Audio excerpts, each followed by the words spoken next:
पूरा विपक्ष एक होकर के मोदी जी के खिलाफ कितना भी लामबंद हो जाए, आएगी तो भारतीय जनता पार्टी। ये मैदान छोड़ करके भाग रहे हैं। बिहार भी बहुत बुरी तरह से हारे हैं। ठाकरे की पार्टी संजय रावत ने ट्वीट किया, नेपाल टुडे, टुमारो इंडिया।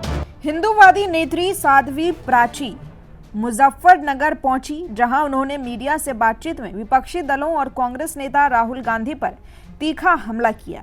उन्होंने राहुल गांधी को भारत की सेना और लोकतांत्रिक संस्थाओं पर सवाल उठाने वाला नेता बताया और उन पर विदेशी देशों के प्रति झुकाव का भी आरोप लगाया। साध्वी प्राची ने कहा कि राहुल गांधी कभी भारत से सच्चा प्रेम नहीं कर पाए।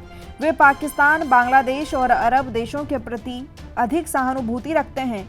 भारत की सेना से सबूत मांगने वाले राहुल गांधी पाकिस्तान की सेना पर सवाल नहीं उठाते। उन्होंने ये भी कहा कि चुनाव आयोग पर आरोप लगाने की वजह से ही उन्हें आलोचना का सामना करना पड़ रहा है। साध्वी प्राची ने विपक्ष के अन्य नेताओं पर भी कटाक्ष करते हुए कहा कि देश की जनता अब उन्हें भली भांति पहचान चुकी है। उन्होंने तंज कसते हुए कहा कि अब बिहार की जनता कहेगी चारा चोर बिहार छोड़, यूपी की जनता कहेगी टोटी चोर यूपी छोड़ और देश की जनता कहेगी रॉड चोर हिंदुस्तान छोड़। देखिए, देश के अंदर राहुल गांधी हो, पूरा विपक्ष एक होकर के मोदी जी के खिलाफ कितना भी लामबंद हो जाए, आएगी तो भारतीय जनता पार्टी। उपराष्ट्रपति जी बहुत अच्छी वोटों से जीते हैं। अब उनका क्या हाल होगा? ये मैदान छोड़ करके भाग रहे हैं। इनका जनता में कोई किसी भी तरह की इनकी पकड़ नहीं है। जनता भी इसी तरह से इनको भगाएगी। बिहार के चुनाव भी आ रहे, उपराष्ट्रपति जी तो भारतीय जनता पार्टी के जीतने ही थे। बिहार भी बहुत बुरी तरह से हारेंगे। ये जो हल्ला मचा रहे, कभी इलेक्शन कमीशन पर उंगली उठा रहे हैं, भारतीय जनता पार्टी को कटघरे में खड़ा कर रहे हैं, ये जनता सब हिसाब किताब करेगी। देखिए, ठाकरे की पार्टी संजय रावत ने ट्वीट किया, मुझे तो बड़ा अफसोस हो रहा है इनकी बुद्धि पर। उन्होंने ट्वीट किया है, नेपाल टुडे, टुमारो इंडिया, यानी जो नेपाल के अंदर हो रहा है आज कल वो भारत में भी होने वाला है।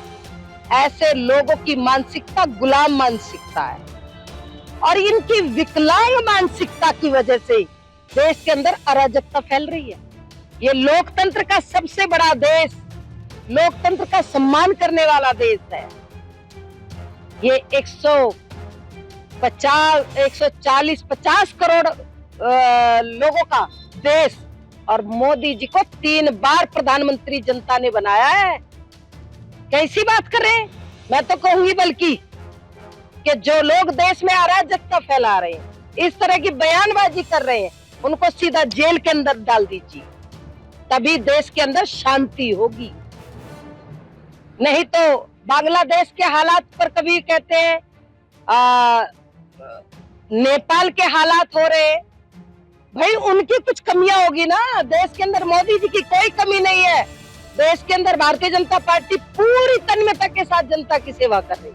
पड़ोसी देशों में जारी हिंसा पर भी उन्होंने अपनी प्रतिक्रिया दी। नेपाल, बांग्लादेश और श्रीलंका में हाल ही में हुई हिंसक घटनाओं का हवाला देते हुए साध्वी प्राची ने कहा कि इन घटनाओं से राष्ट्रवादी लोगों को सीख लेनी चाहिए। उन्होंने शिवसेना नेता संजय राउत के एक ट्वीट पर प्रतिक्रिया दी और इसे देश के खिलाफ साजिश करार दिया। उन्होंने कहा कि भारत एक मजबूत लोकतंत्र है, हमारे पास न्यायिक संविधान और एक शक्तिशाली देश है। देश में अराजकता फैलाने की कोशिश सफल नहीं होगी। साध्वी प्राची ने कुछ लोगों द्वारा दरगाहों में राष्ट्रीय प्रतीक लगाए जाने पर आपत्ति जताने को लेकर भी बयान दिया।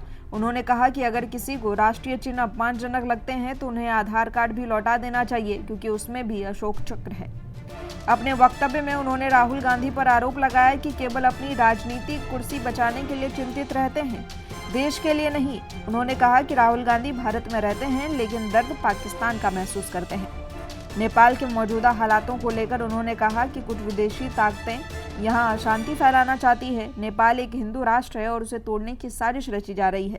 सोशल मीडिया केवल एक बहाना है, असली मकसद नेपाल को खंड खंड करना है। बता दें कि साध्वी प्राची का ये बयान राजनीतिक रूप से बेहद तीखा और स्पष्ट है, जिसमें उन्होंने विपक्ष खासकर राहुल गांधी पर कई आरोप लगाए।